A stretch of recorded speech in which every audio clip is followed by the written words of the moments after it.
Between 1096 and 1270, there were 8 papally approved crusades. Muslims in jihad had conquered much of the Byzantine Empire, so that the only parts left under Byzantine control were Italy, Greece, and Turkey. The Muslims took from the Byzantine Empire the Middle East, including Jerusalem, North Africa, and Spain. As a result, people in Europe felt it necessary to wage their own version of a jihad called Crusade against the Muslims, beginning in 1096 and ending in 1270. As I mentioned just a moment ago, there were 8 crusades between 1096 and 1270, and what I'd like to share with you before I actually start my discussion of the first crusade is a little bit of chronology about the crusades and just somewhat of a brief overview of a couple of them. So here we go, chronology of the crusades. First Crusade, 1096 to 1099. Jerusalem falls to the Crusaders of Europe in 1099, thus ending the First Crusade. Second Crusade, 1147 to 1149. Jerusalem taken by the Muslims, 1187. Third Crusade, 1189 to 1192. Richard the Lionhearted takes Jaffa, but Jerusalem remains in Muslim hands. Fourth Crusade, 1202 to 1204. Crusaders sack or take over Constantinople. Fifth Crusade, 1217 to 1221. Sixth Crusade, 1228 to 1229. Jerusalem returns to Christian control for 15 years, from 1229 to 1244. Seventh Crusade, 1248 to 1250. Eighth Crusade, 1269 to 1270. Muslims seize and destroy last Christian outposts in the Holy Land. Pope Urban II, whose reign as Pope was from 1088 to 1099. In France, on November 27, 1095, at a place called Clermont, Pope Urban delivered a speech which was designed to get Christians interested in the idea of a crusade.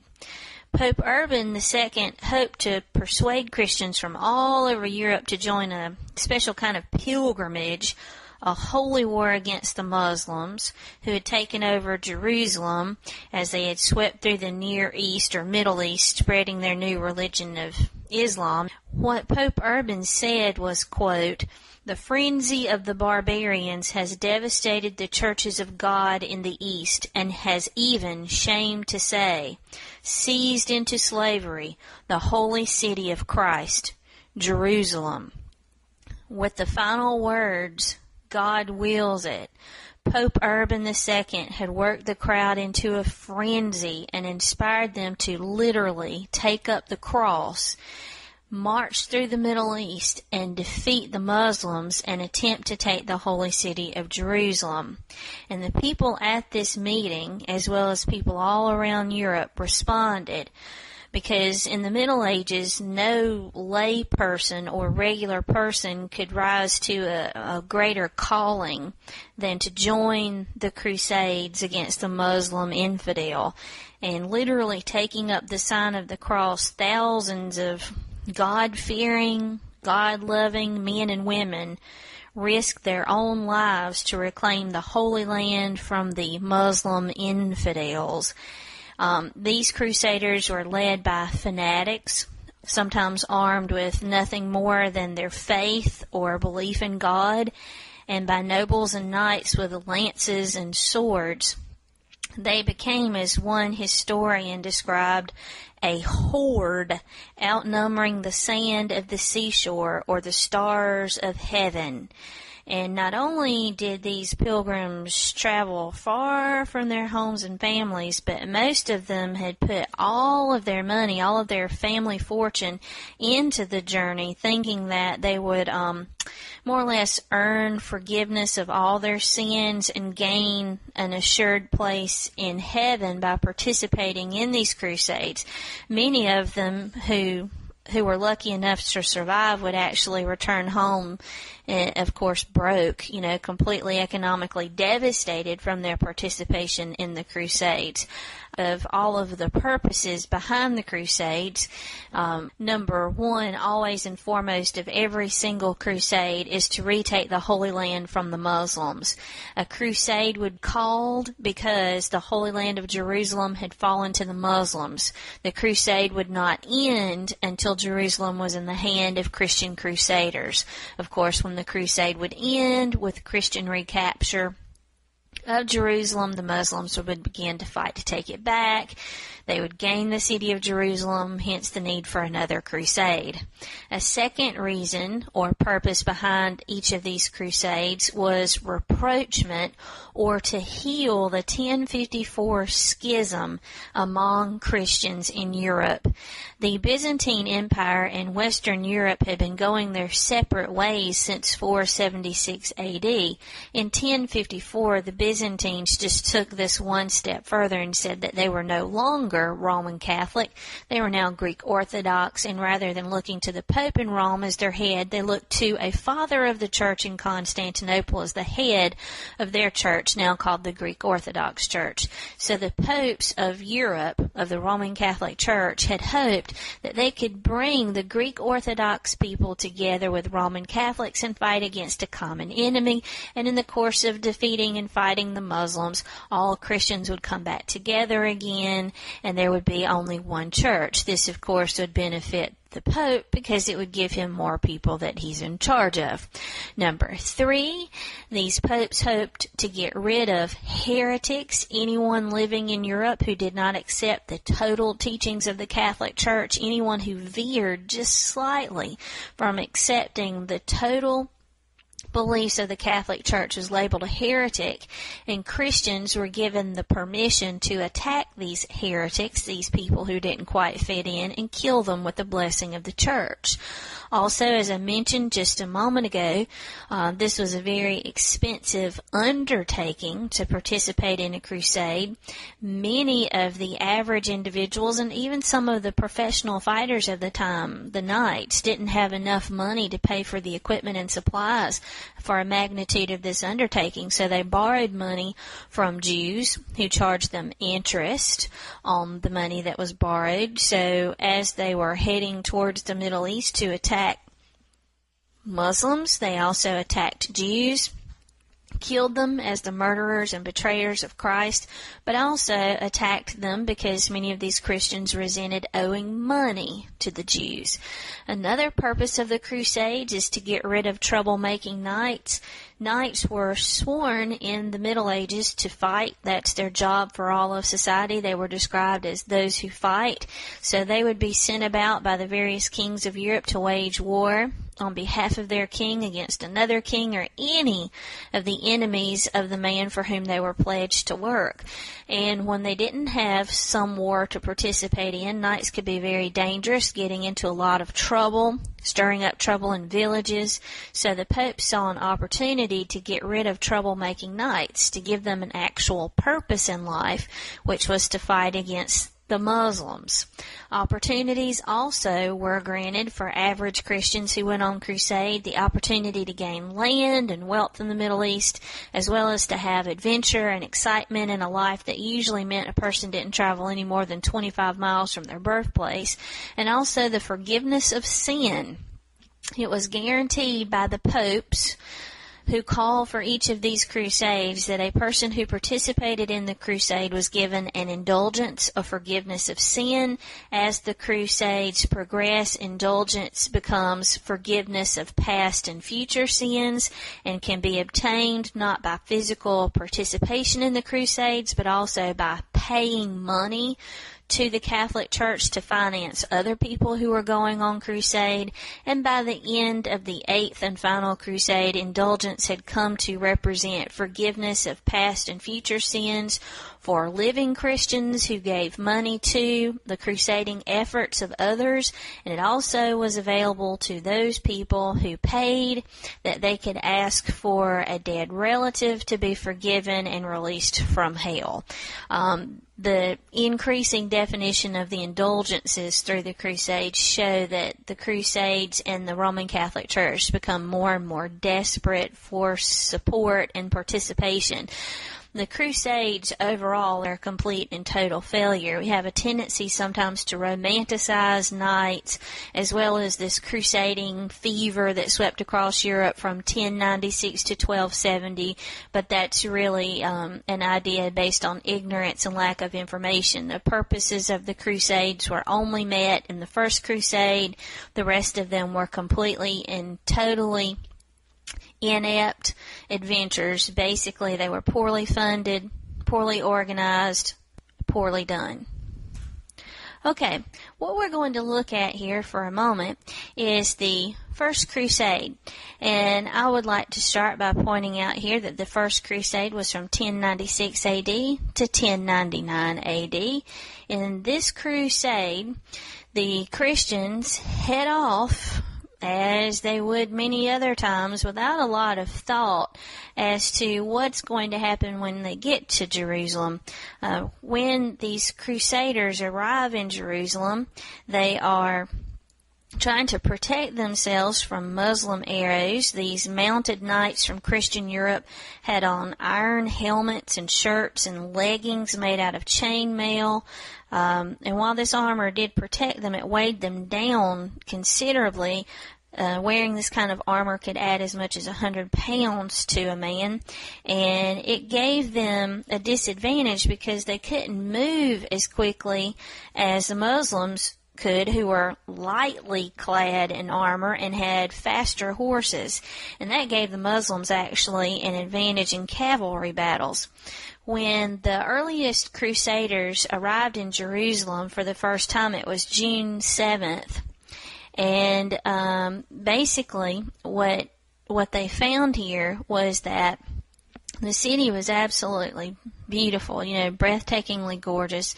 It was a city that they had read about in the Bible, heard talked about in church, and for many of them it was a moving experience to actually see the city of Jerusalem in person. But they quickly realized they were going to have problems taking over this city from the Muslims because the city was one of the most heavily fortified at the time. It was surrounded by massive stone walls, and they didn't know what to do. Now, add to this, they don't have enough food.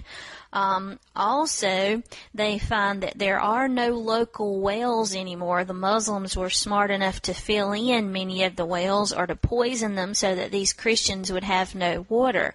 So it's a very, very difficult situation for those first Crusaders who showed up, but miraculously, they see on the horizon boats coming, reinforcements, and when these reinforcements show up, they've brought with them from Italy and England carpenters and all sorts of wood that they use to build ladders, and also mobile walls and siege towers.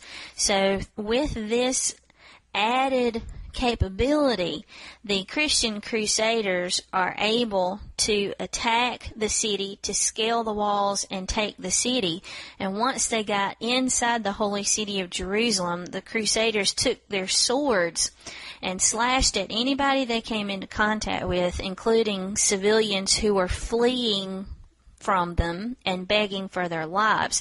And one eyewitness said that the Crusaders killed and dismembered them, showing no mercy even to women and children. The leaders of this particular attack wrote to the Pope, quote, "If you want to know what was done to the enemy, the Muslim, we found in the city, know this, that in many areas our men rode in the blood of the Muslims up to the knees of their horses." So Jerusalem fell to the Christians, and the dead were really so numerous that their bodies formed these huge funeral pyres that some eyewitnesses said were as big as houses. It was estimated before this first crusade that as many as 20,000 Muslims and Jews had lived in the city, and now very few remained. So at the end of the First Crusade, the Christians from Europe could claim control over much territory in the Middle East, including the city of Jerusalem, some surrounding areas like Tripoli, Edessa, Antioch, Damascus, and Acre. These areas became what were called as Crusader or feudal kingdoms. These areas were all taken in the First Crusade, but none were held long term. Shortly after the Eighth Crusade, every one of these areas had fallen to the Muslims yet again. So all of these areas would be lost by 1291.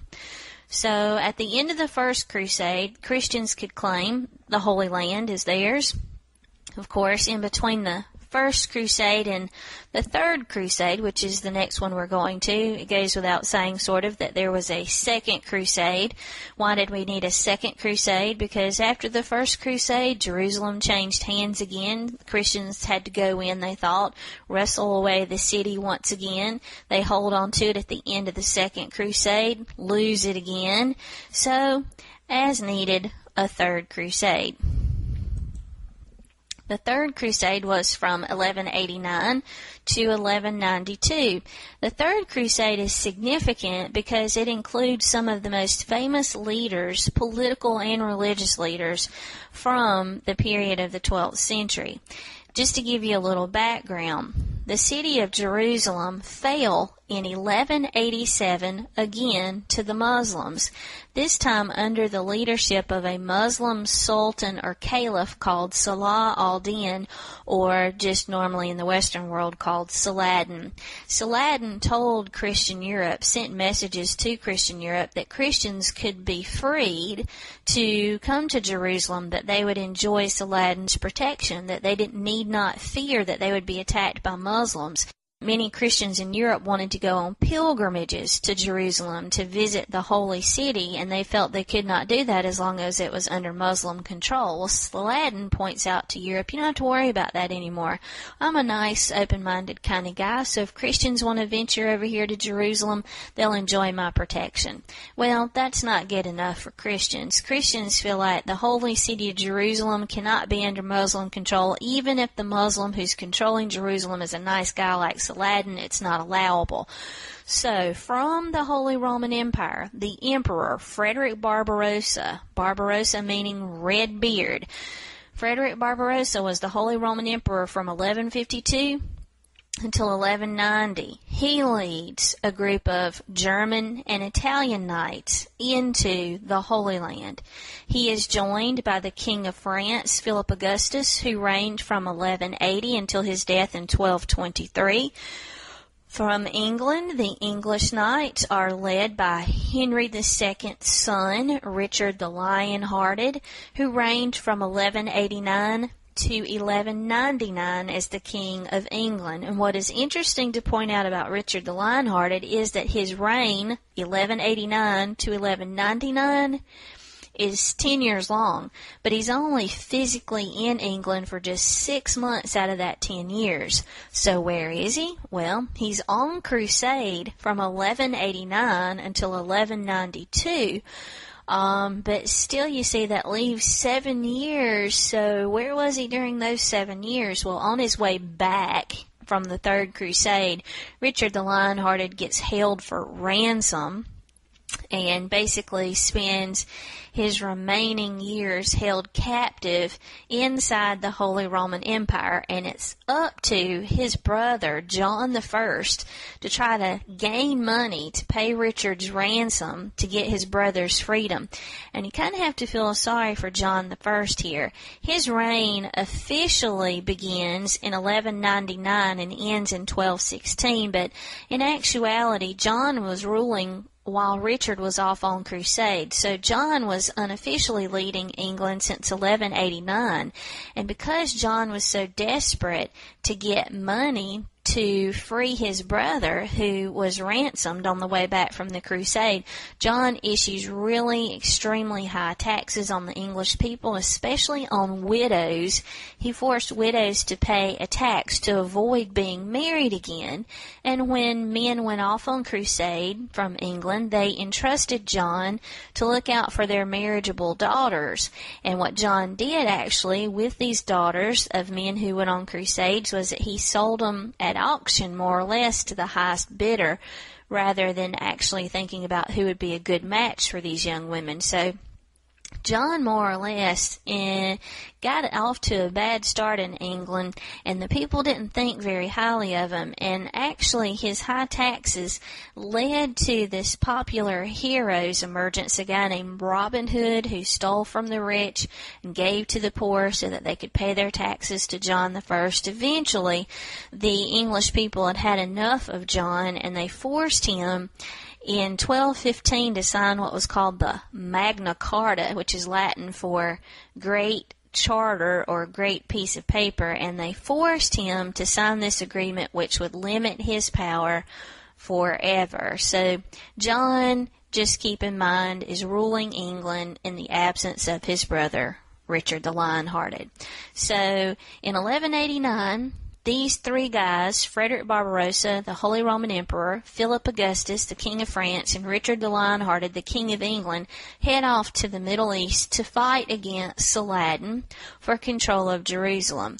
Philip Augustus and Richard the Lionhearted had a sort of strange relationship, and historians have tried to figure this out for generations, and nobody's really come up with an acceptable I guess you could say an acceptable explanation for what was going on with those two. But Richard is always described and always thought of as being this really hardcore warrior type, but he actually had a soft side. He wrote poetry, and the poetry was dedicated to young men. And well, just to sum it up pretty quickly, Philip Augustus and Richard the Lionhearted appeared to be slightly more than friends, and they shared a tent on many occasions, but were also given to arguing quite bitterly and feverishly. And Frederick Barbarossa was the peacemaker between these two guys, Philip Augustus and Richard.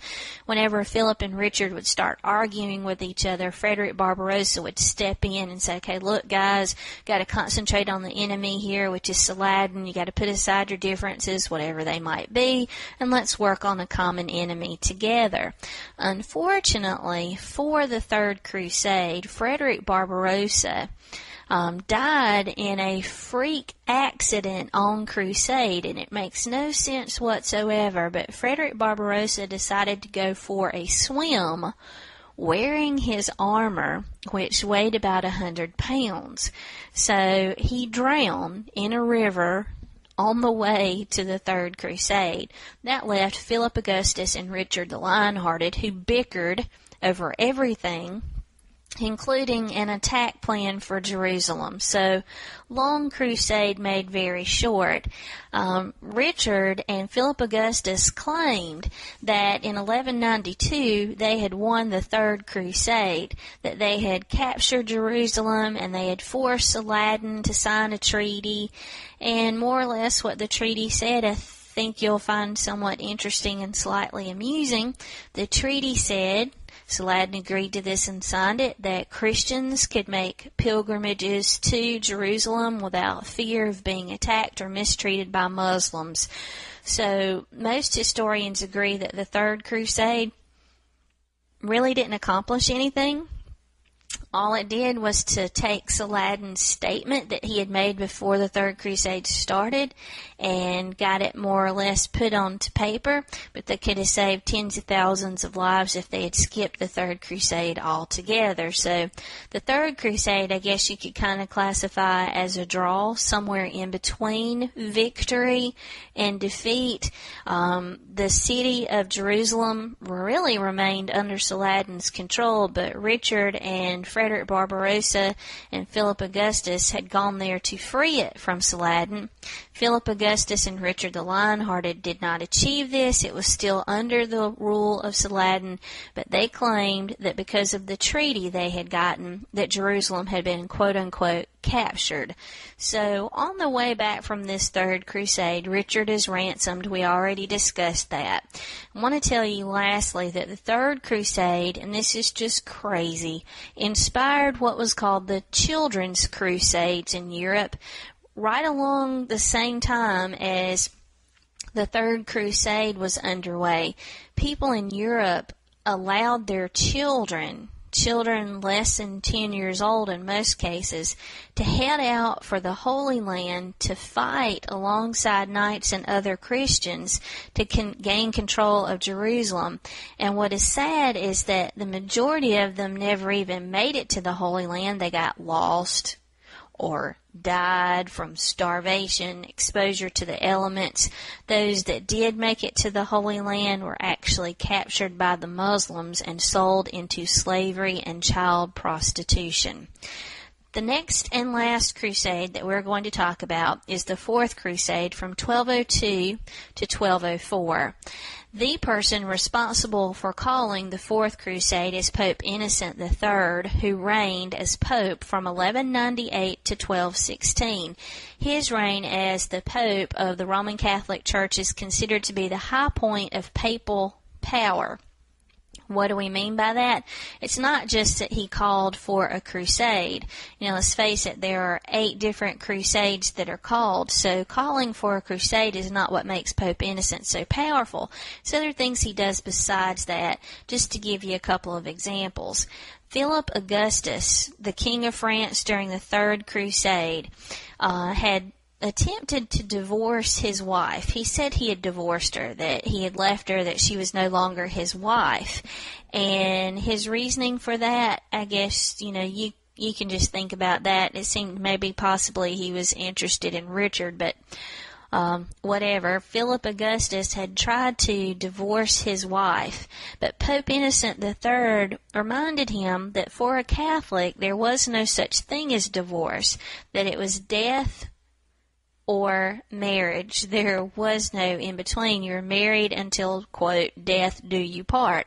So Philip Augustus was forced by Innocent III to take back a wife that he did not want and that he had divorced. Well, with Frederick Barbarossa's death, there was a need for a new Holy Roman Emperor. Pope Innocent III chose the next Holy Roman Emperor, a man named Frederick II. I would point out to you that at this point, if Pope Innocent III had seen that any king around Europe was attempting to appoint someone to a church office, he would have been very upset and called this lay investiture and tried to prevent it from happening. Yet here's the Pope appointing a person to a political office. He also forced unpopular King John of England to accept a man that John did not want in the position of Archbishop of Canterbury. And we talked about how since 1122, kings were not allowed to appoint people to church offices, but they could veto nominees suggested by the Pope. So John and Innocent III basically bickered back and forth over who the next Archbishop of Canterbury should be. Becket had been killed by King John's daddy, Henry II, so Innocent III and John are arguing back and forth who would be the best candidate, and that set up a power struggle between the two, and eventually John got tired of vetoing and gave in to Pope Innocent III's appointment. Pope Innocent III also called for the Fourth Crusade from 1202 to 1204. This crusade I'm just sharing with you because it sort of epitomizes what the remainder of the Crusades will be like. Complete and total mess-ups from the get-go. What Pope Innocent III told Christians across Europe is that they should participate in this crusade because it was the right thing to do to take up holy war against the Muslims. He promised them an indulgence or forgiveness of sin for participating. And he told them to meet in the Italian city of Venice, and from Venice they would go across Europe and down into the Byzantine Empire and down to Jerusalem. So what he negotiated with the Venetians, the people who live in Venice, was that the Venetians would stockpile all of the equipment and all the supplies needed by the Crusaders, so that when the Crusaders showed up in Venice, they would pay for the equipment that was already assembled there, pick up their share, and head off towards the Middle East to Jerusalem to battle the Muslims there. Well, the Venetians did their part. They stockpiled all of this weaponry and armament and chain mail, food, everything that a crusader would need. And what the Venetians were told was that they should expect about 30,000 crusaders to show up. So the Venetians stockpiled, paid for this themselves, enough equipment for 30,000 crusaders. Well, in 1202, only about 15,000 crusaders showed up in Venice. And as a result here, the Venetians are going to be stuck with a lot of extra equipment that they don't need, and they certainly want to be paid for it. So while these crusaders were hanging around in Venice waiting to decide, waiting to hear what the Venetians decide about the situation, the Venetians and the Crusaders come up with a compromise. The Venetians say, okay, if we're going to be stuck with all this extra equipment, and you can't afford to pay us for all the extra equipment, you Crusaders, we want you to attack a city for us. That city is Zara, which today would be in the modern-day country of Hungary in Eastern Europe, and it's a Christian city. And the reason the Venetians wanted this city of Zara is that the Venetians were major traders at this time. They dominated commerce on the Mediterranean Sea, and they had built lots of boats using high-quality wood that they got in the forests around Zara. But the people of Zara thought a lot of their high-quality wood and charged exorbitant prices for it. So the Venetians asked these crusaders, will you attack Zara and give us control of that city so we can have free wood for our ships? If yes, we'll just absorb all the costs of this extra equipment. So the Crusaders agreed to do this. They marched to Zara in Hungary, attack that city, destroy it, and give it to the Venetians. Then they finally get on the road towards Constantinople in order to head south from Constantinople down into Jerusalem. When the Christian Crusaders get to Constantinople, the capital of the Byzantine Empire, they find that city in a state of civil war. There were two emperors warring with each other for control of Constantinople. One of them had been deposed. His name was Alexis. Alexis asked the Crusaders if they would help him fight against his enemy and give him back control of Constantinople, that he would pay them very well if they were willing to do this. So the Crusaders attack Christians of the Greek Orthodox faith in Constantinople, kill them, devastate churches there, and actually strip out the artwork in many of these Greek Orthodox churches, and they take it back to Rome. And long story short, in the Fourth Crusade, the Christians of Europe attacked two Christian cities, Zara and Constantinople. They never even make it to Jerusalem to battle the Muslims, and it's as a result of the Fourth Crusade that the schism between Roman Catholics and Greek Orthodox people remains permanent. People in the Byzantine Empire refused to join up with the Roman Catholic Church to come together as one whole church because the Roman Catholics had attacked them in Constantinople. So the Fifth through Eighth Crusades are just as pathetic as the Fourth Crusade. As we said before, the importance of the Crusades are its causes and its overall results. Those overall results include permanent schism between Greek Orthodoxy and Roman Catholicism, bitterness between Christians and Muslims, which exists still to this day. Commerce developed between the Middle East and Europe, and there were opportunities for women to participate in the Crusades, and there were opportunities for the women who stayed behind in Europe.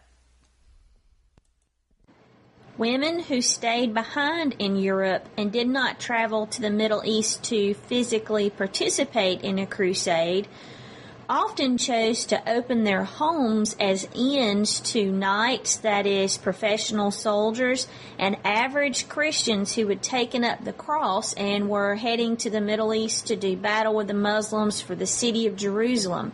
So women who stayed behind in Europe offered their homes as resting places, as inns, for Christian crusaders. This gave them a source of income, an added source of wealth, while their husbands were away on crusade.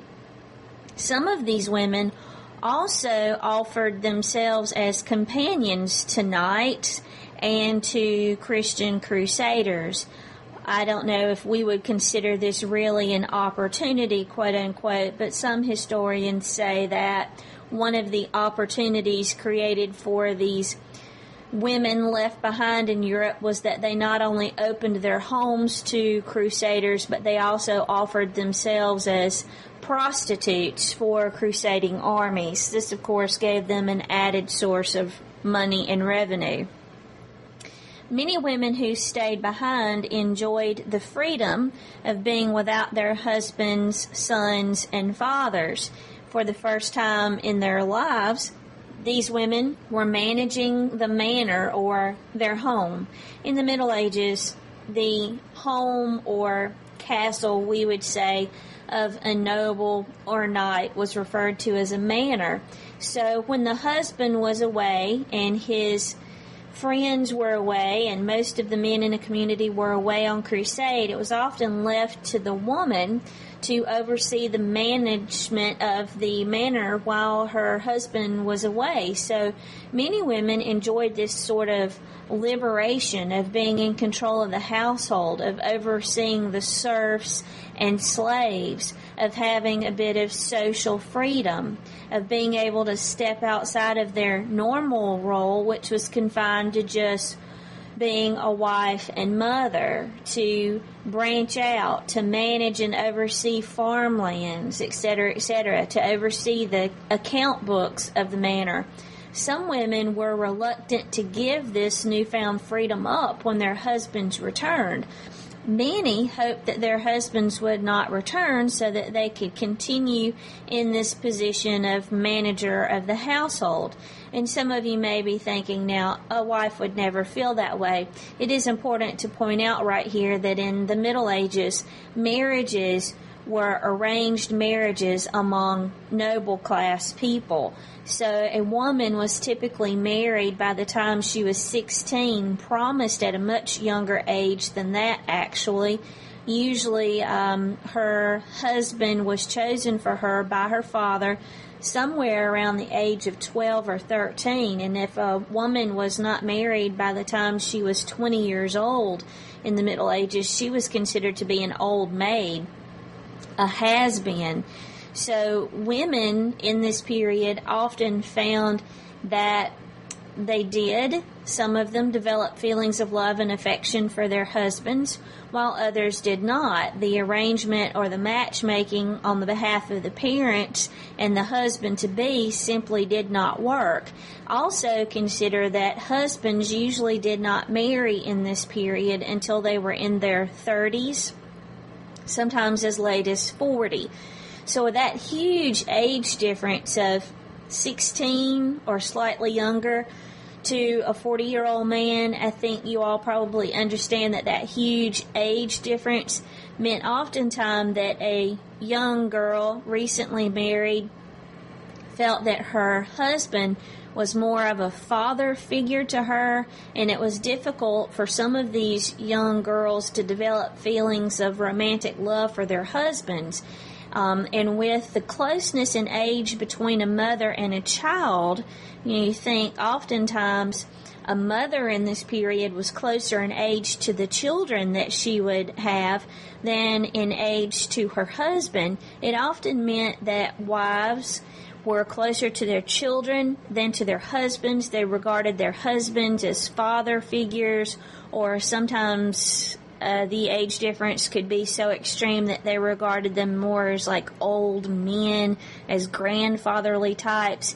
And while they may have obviously performed their wifely duties, it was not something that they relished or really enjoyed. So some of them were quite excited when their husbands decided to take up the cross and go on crusade, and these young brides encouraged their husbands, yes, please go, and maybe hopefully you won't come back. So these are just a few of the results of the Crusades. Schism in the Roman Catholic and Greek Orthodox churches made permanent. Bitterness between Christians in Europe over the idea of the crusade, which still exists to this day. Commerce or trade increased between the Middle East and Europe, and so-called opportunities for women who stayed behind.